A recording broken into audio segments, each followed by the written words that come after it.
approach the transition out of playing college hockey and figure out what was next for you? My transition out of college hockey was a little easier. I mean, I got drafted into the CWHL to play professional hockey, which was the only league at the time before the PHF started. But it was a hard transition once my career ended playing pro. I moved to St. Louis during COVID and kind of stopped playing and try to find any outlet that I could to keep my mind in a space where I can like be healthy for myself, but also like be competitive. So I tried CrossFit for a little while and tried a bunch of different things. And I don't know, it's just been it's hard as an athlete to kind of end your career and try to figure out something new. And hockey is such a big piece. It's a team game. You're around people all the time.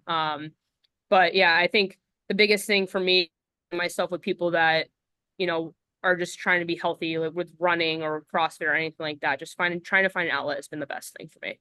Yeah, that's super good advice. It's nice because once you kind of retire from sports, you can choose what you want to do next, and there's a lot more agency, I feel like. So that can be a good Yeah. thing, maybe a Too scary. many options sometimes though. Hockey was so easier. There's just too many options once you're retired. Like, what am I gonna do next? And I think that's a little bit overwhelming at first, but once you Yeah, figure it out, you get dialed. Yeah.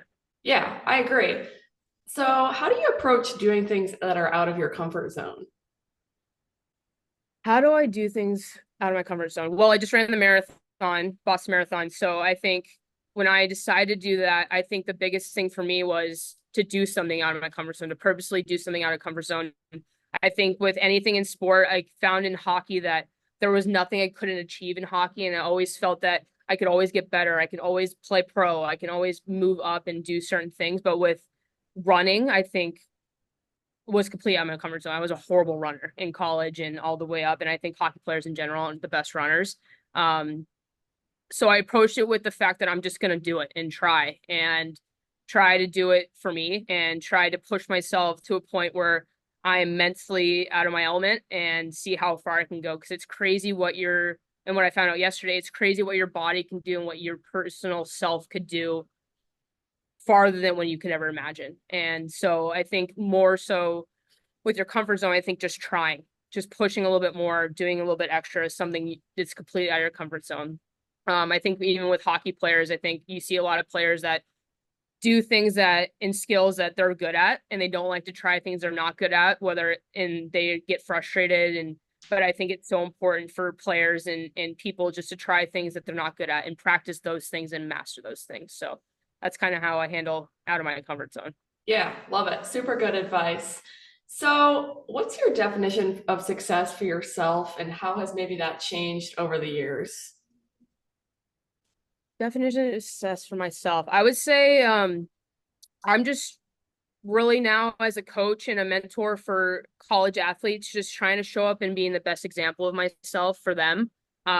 They look up to coaches like us more than we'll ever think, and they see us every day. They see us in the gym, on the ice. I think being the best version of myself is is my version of success every single day. When I show up to work every day, when I show up to games and practices, I want to be the best version of myself, and be a great role model for them because it's crazy how much. I mean, you probably know you probably look up to coaches all your life and you think that they're not like you're not they're not watching you, but they know. And I think it's important to just be the best version of myself. That's success to me. Yeah, I like that a lot. There's definitely a big responsibility as a coach, I feel like. Yeah, Just, you got to be on all the time, but it's a cool responsibility. You're changing yeah, like the coach. You're changing lives every single day, whether you know that you're doing it or not. absolutely. That's awesome. So, last thing, kind of bouncing off the coaching thing, what do you feel like are the two biggest things you've learned through your coaching career so far? Two biggest things. Let me think. I think being one of them being authentic. I think young athletes and college athletes, I think they can sniff out if you're not being who you truly are. I think it's so important to just be yourself. And I'm a players coach. I love to joke around with the girls and be myself. And I think it's so important for them to see that version of myself. I'm not going to hide that my personality. I'm not going to hide that I like to have fun and enjoy my environment. And I think it's important just to be authentic and be true to what I am. And I think they appreciate that. I'm not telling them lies all the time. Secondly, I think I think it's more than just hockey as a coach. I think it's more preparing them for life. I think hockey is a great outlet. My whole career, I've learned so many things. I've met so many people. I've been to so many places in my career. I think those are the things I remember. I don't remember the games where we won. I don't remember the goals I scored. I remember the things and what hockey brought me. And I think giving that back to our players and letting them know that it's more about life and who you are after college and after your hockey career, that it's going to define you. So I think that's been a really cool piece.